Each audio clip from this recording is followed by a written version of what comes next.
Good morning, guys. Welcome back to another video. I'm just getting in my truck this morning. I did not have to bring the baby to my in-laws this morning, so I get an hour more time to sleep in, and I have a lot slower of a morning. I feel like I gotta run around, but now we have two jobs going on this morning. The job in Trinity that we did not go to, that is a rollover job from yesterday. So that job is still going on this morning. And then we have one job in Spring Hill that's starting this morning. My throat feels extra raspy today. Yeah, so we're gonna go making our way to Spring Hill and check on that crew.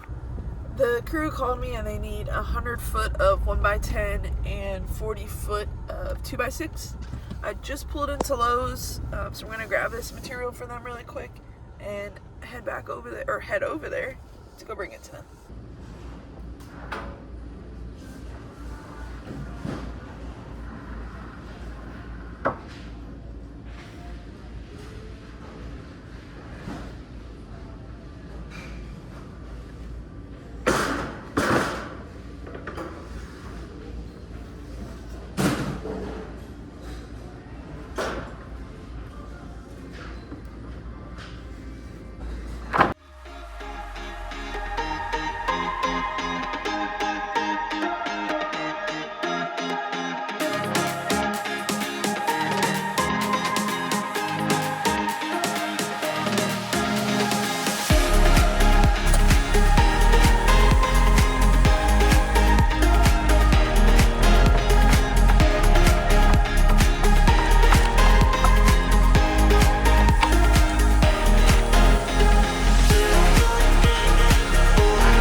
There's been a splinter in my glove stabbing me, and I just found this little metal splinter. So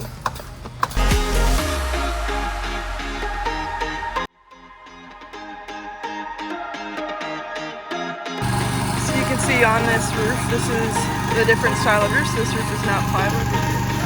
It's 1x10. So there's no plywood on it. Now what that means is just the actual decking of this house. They installed 3/4 inch or like 1x wood.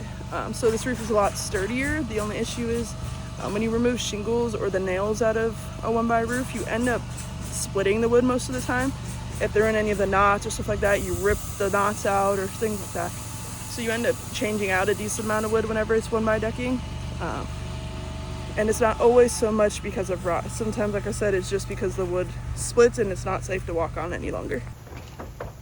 So I've explained this before, but hips on a roof, sometimes the plywood we run vertically, so you can kind of see here, these boards are run vertically right here, whereas the rest are run horizontally.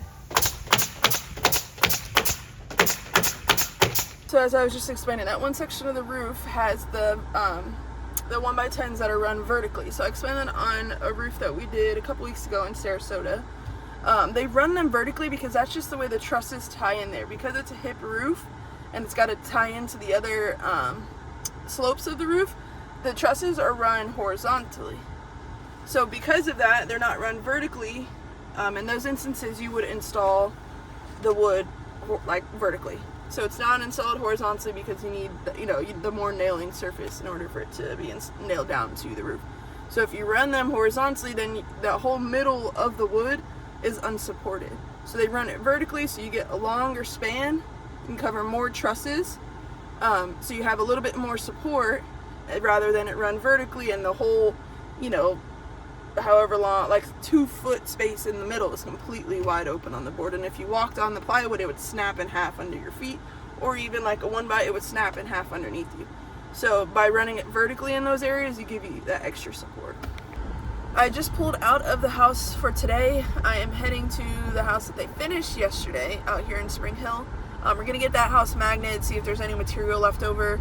I already got the wood on that one from the crew, so I need to get that final project manager checklist done. And then this vlog, I'm trying to keep the energy up. I'm very low energy today. I'm hurting really bad.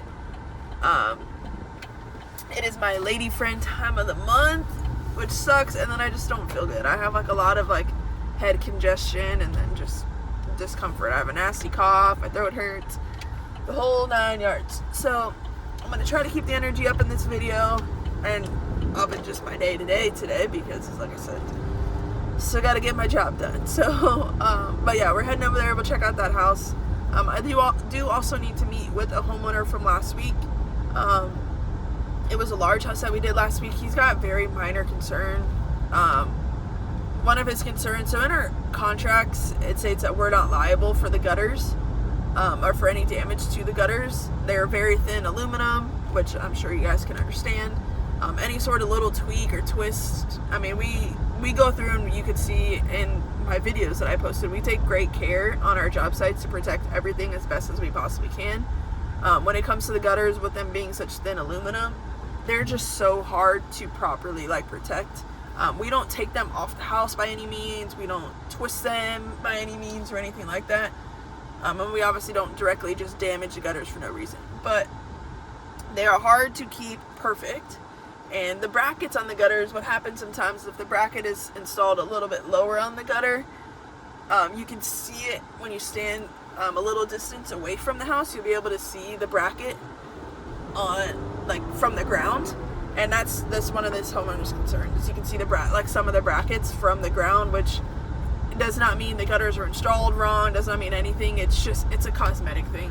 I'm just gonna have our gutter sub go ahead and take care of it. This guy's the head of the HOA board in his neighborhood, so usually, and I'm sure all of you guys can relate, when it's someone that's on the HOA board, usually they're a little bit more high strung. So we're just gonna make sure this isn't gonna cause any issues down the line. So I already reached out to our gutter sub yesterday. They're actually gonna go out there on Friday and get that taken care of.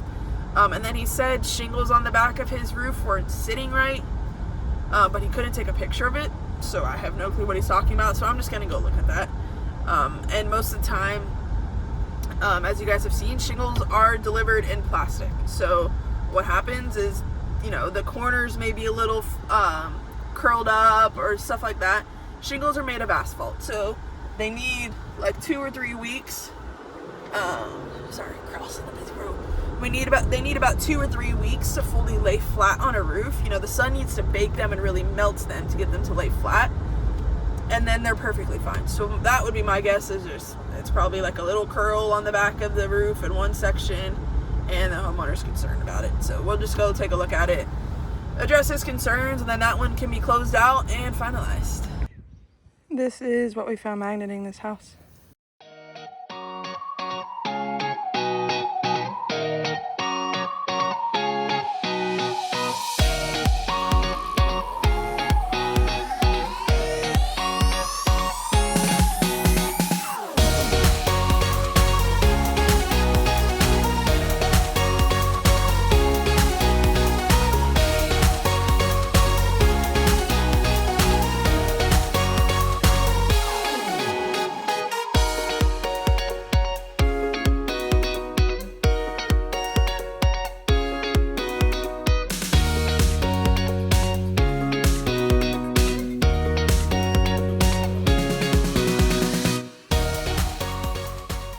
So I just met with the homeowner.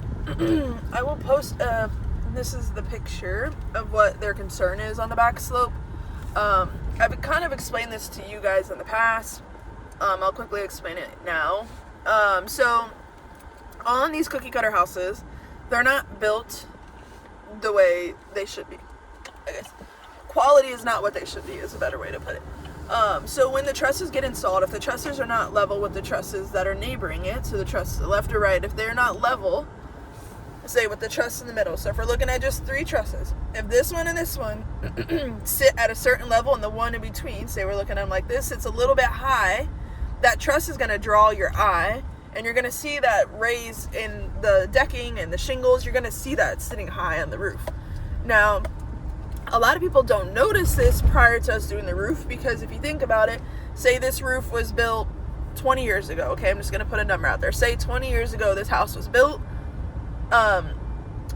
That's not something you were really looking for when you built a house. Most people don't look at the roof. In all honesty, most people don't even pay any attention to their roof whatsoever until they get their roof done, and then everything about their roof catches their eye.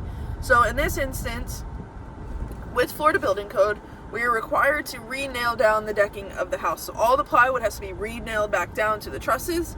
So over time, what happens is there's nails. So the nails will back out and loosen, or they'll get rusted out a little bit, and they loosen off of the plywood, and you can actually watch and see the plywood suck back down onto the roof when it gets re-nailed back down.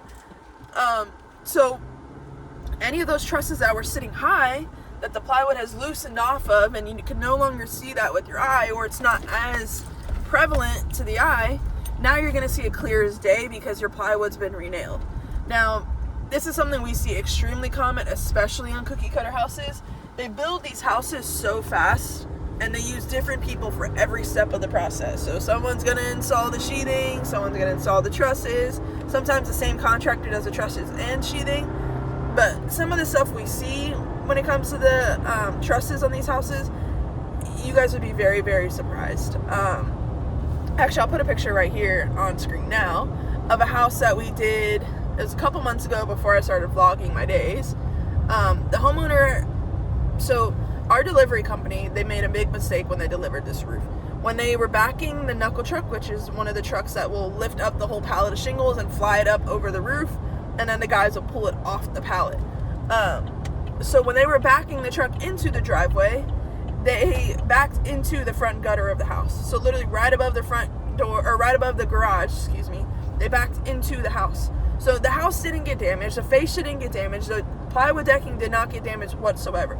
The only thing that got damaged was the gutter. They hit the gutter and they bent the gutter in. And even the gutter that was bent in wasn't even bent all the way to the house. It was bent in like 3 inches. And they're like 6-inch gutters. So it was bent halfway in. So nothing out of the ordinary. They noticed when they were hitting it, they stopped in time. But coincidentally, right in that spot, right above it, literally right at the bottom of the roof line, that there was a dip in the roof. Now, it wasn't something that was noticed beforehand. They noticed it after, and they drew attention to it because they thought that there was additional damage that was done to the house by the truck, and they wanted that corrected. So I went out there with one of the head of our crews.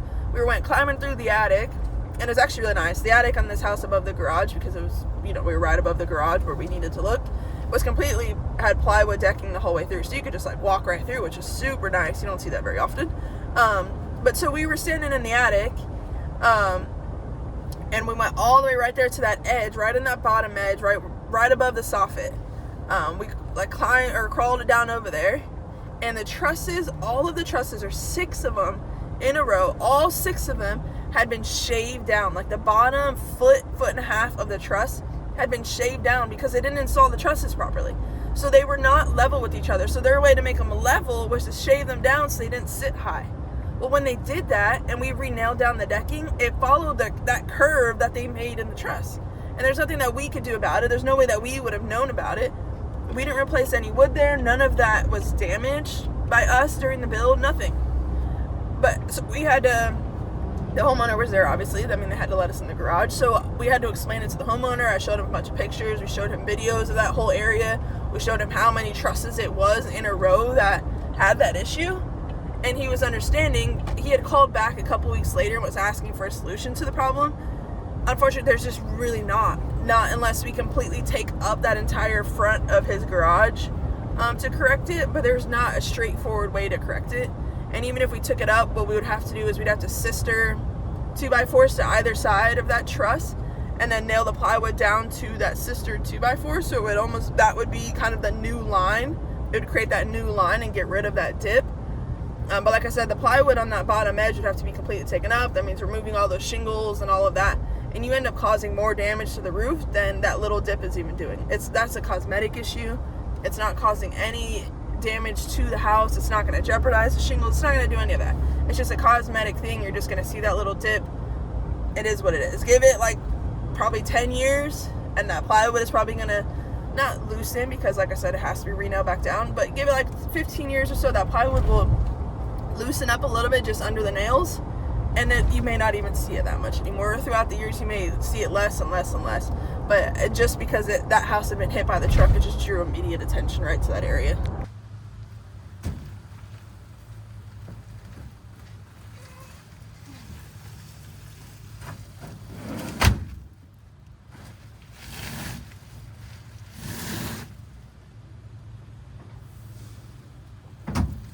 So I am currently at the Trinity house that the crew started yesterday. They finished, I think, like 2.5 hours ago, maybe 3 hours ago.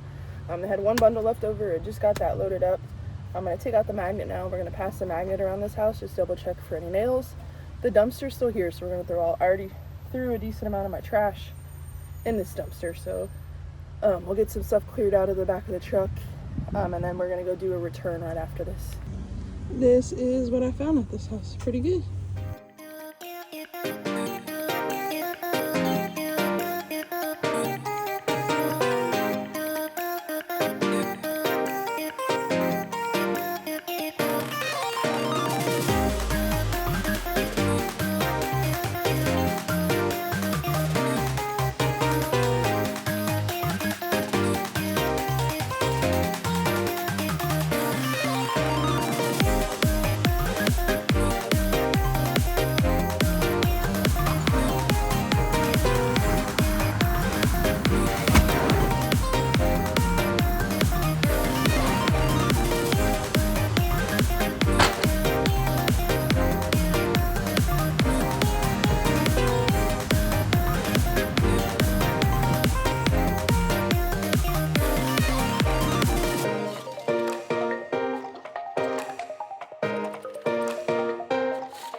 You guys didn't see it. I was on the phone actually with our Brandon, who does our dumpsters.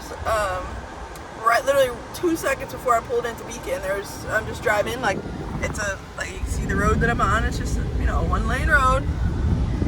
The car in front of me, I guess, wasn't paying attention or something, and there's a sandhill crane in the middle of the road, and they slammed on their brakes so hard. I had to slam my brakes, and I went off to the side a little bit. But everything in the back of my truck, you could probably see in the video when I unloaded the material, everything in the back of my truck was slammed to the freaking front of the truck bed, so it made it a pain in the butt to get it out. But anyways, we got everything returned at Beacon. We had 3 bundles from yesterday that we returned, and then the 1 bundle from the house that we just magnet. We just returned that one. I am on my way to the office right now. I know there's at least 1 that I need to schedule, and then I need to send the schedule out to the crews for next week. So we'll get that done, and then I think there's one house that I need to reach out to our solar sub on. That's past its final inspection. It was scheduled for, I think, Tuesday. So the final was yesterday. It passed. So I need to reach out to our solar sub and get that scheduled to get reinstalled. The issue right now that we're finding with solar, a lot of the counties have changed their permitting process on it. So before, they didn't require a permit to detach and reinstall the solar system, because we're only taking the panels off the roof and then reinstalling the panels on the roof. But now they require a permit to do so, and the permitting process for solar takes a couple weeks. So we don't really, some of those jobs can't even be scheduled yet to reinstall the solar, because we got to wait on that permit still. But I still need to let that sub know that it's good to schedule as soon as I get that permit in. So when we get up to the office, we'll do that first before we get that other job scheduled.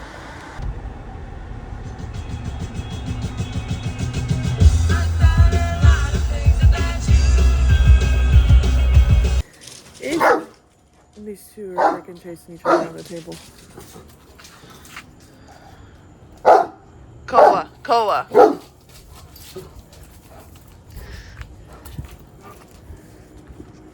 Easy way to solve this issue. Chair over here in the corner.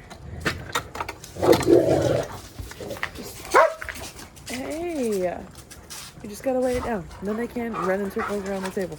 Anyways, I think we have our own personal pet gecko. Yeah, he knows because there's a light literally right here. So he knows that this little wall for the kitchen, it attracts all the little gnats and the little bugs. So he hangs out. He's got a spot figured out. He hangs out right underneath there. You can see him. He hangs out right underneath there. Wait for them to land on this wall. Like there's one right here. There's a couple down the wall a little bit farther. It's hard. It's easier to see from this angle. You can see there's one right here. Anyways, he sits right underneath this lip. You wait for them to come up the wall a little bit. And then eat them. And every night I come out here, last night I added it to the end of the video. So if you're a real one and you watched the end of last video, then you saw him eating the little bugs. He's a cute little guy. The dogs Koa tries to freaking, tries to get him, but he can't get him because he goes all the way up in that top corner, but he tries to get him all the time. Alright guys, this is where I'm gonna wrap up the video. I hope you did enjoy. If you did, please do me a favor and leave a like, rating, subscribe, and I will see you guys tomorrow. Have a great night, guys. Adios. So you guys know this sink holds water because I have the stopper in the bottom. I don't want it to drain out because I don't have the plumbing finish underneath. But look at this big guy that was chilling out in there. I just got him out of there. How big he is. He's huge. Camera's not doing him any justice. He's a big boy. Actually, a good reference. This back lip right here is 6 inches. This is 6 inches. You can kind of see how big he is. Probably like a good 3.5 inches. It's a big boy. But yeah, this is all stirred up and nasty mucky. That's a cool big guy in there.